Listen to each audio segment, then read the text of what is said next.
창의적 서비스를 만난 고객은 다시는 일반적이고 평이한, 수동적이고 고리타분한 곳으로 굳이 돌아가지 않을 거예요. 여러분의 성장과 성공을 뜨겁게 응원합니다. 안녕하세요. 고객을 이해하고 서비스를 연구하는 박강사입니다. 박강사TV는 서비스업에 종사하는 모든 분들과 함께 배움과 성장을 실천합니다. 오랫동안 단골이었던 고객이 다른 곳에서 구매를 하면 의리가 없는 건가요? 좋은 상품 만들어서 팔면 그만이야 라고 생각하세요. 우수한 상품력이 우리의 경쟁력이라고요? 아니요. 제품을 우선으로 생각하면 이제 더 이상 경쟁력은 없을 거예요. 너무 무섭게 시작했죠? 그런데 이게 현실이에요. 요즘 고객들은 인터넷 서칭 몇 번이면 더 저렴한, 더 우수한 상품과 서비스를 쉽게 찾아냅니다. 경쟁도 이젠 세계적으로 하는 이 시대에 아직도 제품을 만들어서 많이 팔면 돈을 벌 수 있다라는 생각은 너무 낡은 생각일지 몰라요. 어떤 기업은 업계 1위에서 파산 직전에 몰리게 되고 어떤 기업은 파산 직전에서 업계 1위로 성장을 합니다. 어떤 차이일까요? 그 해답을 얻기 위해서 오늘 내용은 관계 우선의 법칙이라는 서적의 내용으로 함께 하겠습니다. 신텍스 스위치라는 전화 교환기 개발 업체는 1940년에서 1980년대까지 무려 40년 동안 업계의 독보적인 브랜드였어요. 1990년대 통신산업이 엄청난 성장을 하면서 더 이상 고객들이 찾지 않는 브랜드로 전락하게 됩니다. 사실 이런 브랜드 한두 업체의 일이 아니죠. 이런 일이 단순히 시대가 변해서이기 때문이었을까요?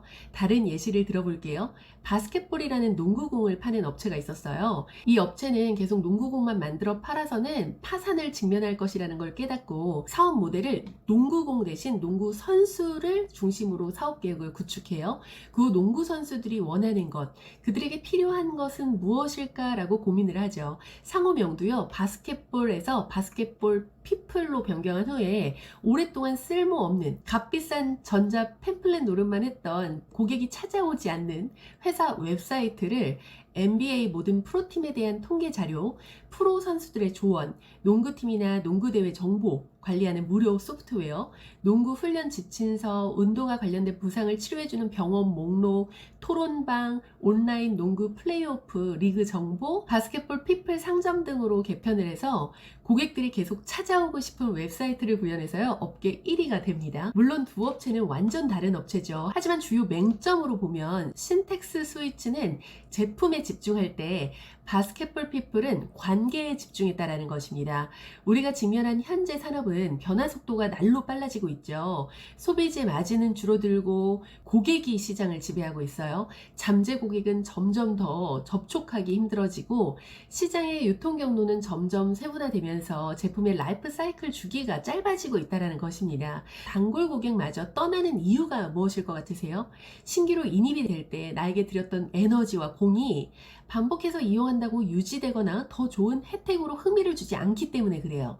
오히려 신규 고객을 확보하기 위해서 혈안이 돼서 할인과 프로모션으로 기존 고객보다 더 좋은 혜택을 받는 경우도 있죠. 이런 의리 없는 서비스에 고객은 배신감을 느낍니다. 고객과의 관계를 유지하고 고객 중심의 서비스가 고객을 확보하고 유지하는 데 필요하다는 것은 다들 알고 계실 거예요. 그런데 고객을 그냥 고객으로 뭉뚱그려서 바라볼 것이 아니라 고객의 유형을 구체적으로 정할수록 그 고객들과의 장기적인 관계를 구축할 수 있어요. 여행사를 예로 들어 볼게요. 단순 지역 패키지 여행, 비행기표 같은 소비재 판매만 집중한다면 고객 입장에선 그저 수백 개의 여행사 중 하나에 불과하죠. 그런데 고객을 세분화해서 유형별로 접근해 볼게요. 재즈 음악을 좋아하는 특정 유형의 고객이라면 고객에게 국제 재즈 축제 관광이나 유명한 재즈 음악과와 함께하는 재즈 크루즈 여행 등의 독특한 가치를 주는 상품을 제공할 수 있죠.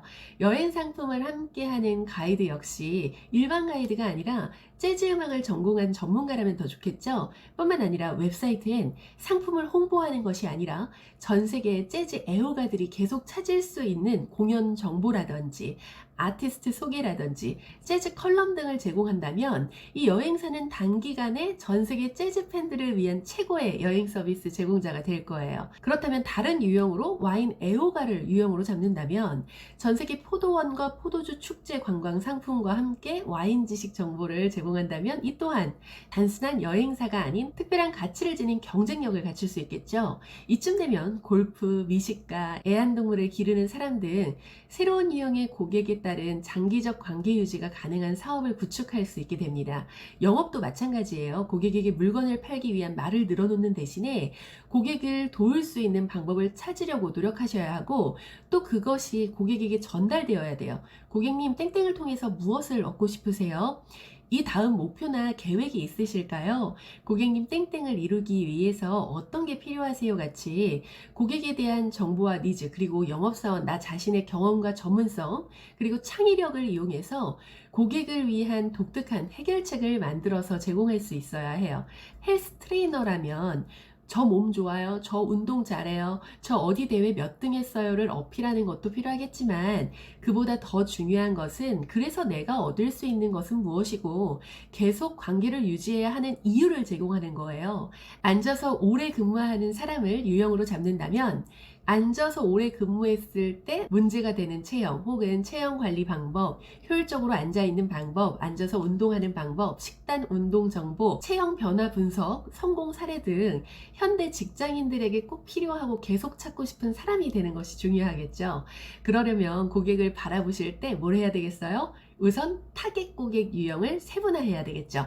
여기서 기억하셔야 할 건 나의 경험, 전문 지식, 능력, 경쟁적인 환경, 시장의 잠재력 등 여러 가지 요인을 바탕으로 고객의 유형을 구분해야 한다는 것입니다. 그리고 독특한 가치를 고객에게 제공해야 돼요. 뻔한, 누구나 아는, 별 관심 안 가는 가게 홍보, 기술 정보 말고 고객이 그 상품과 서비스를 통해서 얻게 될 혜택, 정보, 활용 방법 등 양질의 내용이 꾸준히 업데이트되고 전달되어서 계속해서 찾고 싶은 곳이 되는 거예요.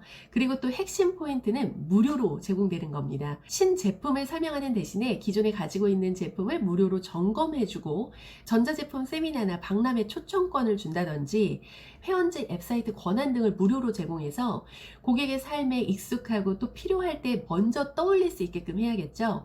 이런 서비스로 잠재 고객을 우리의 고객으로 확보할 수 있고 또 이렇게 관계를 쌓은 단골 고객에게 가격적, 기능적, 물리적 혜택을 제공하면서 끈끈한 관계를 유지하는 것이 필요하겠죠. 이쯤 되면 제가 왜 서비스 교육 컨텐츠를 제 시간과 에너지를 들여서 무상으로 제공하고 있는지 느껴지실 거예요. 저 역시도 관계를 유지하기 위한 전략적 사업수단인 거죠. 적어도 서비스업 또는 서비스 교육에 관심이 있거나 연관된 분들은 계속해서 저를 찾을 수밖에 없게끔 만드는 거예요. 고객도 좋고 저도 좋고요.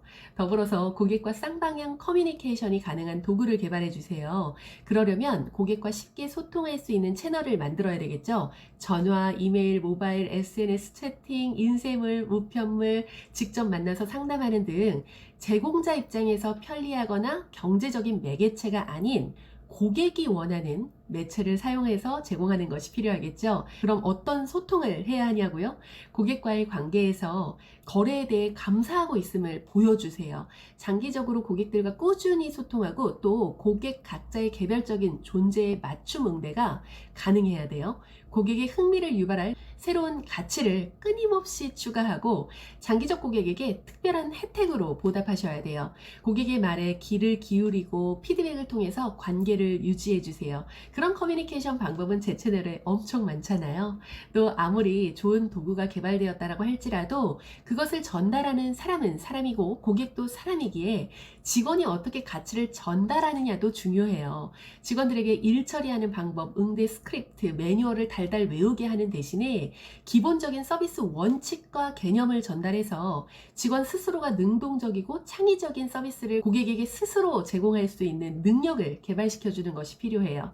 간혹 서비스 교육을 가도 내가 서비스업 종사자라고 생각하지 않는 사람들도 있고요. 서비스가 무엇인지 제대로 개념도 이해하지 못한 채 그냥 고객에게 문제없이 판매하거나 안내하면 된다라고 생각하시는 분들도 많아요.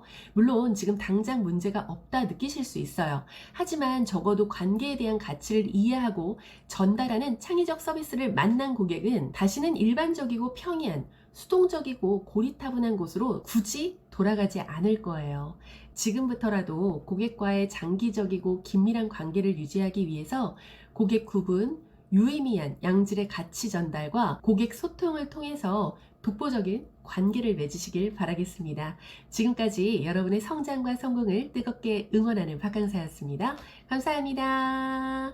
응원해요 여러분, 성공과 성공을 함께하는 박강사가 있어요. 안녕.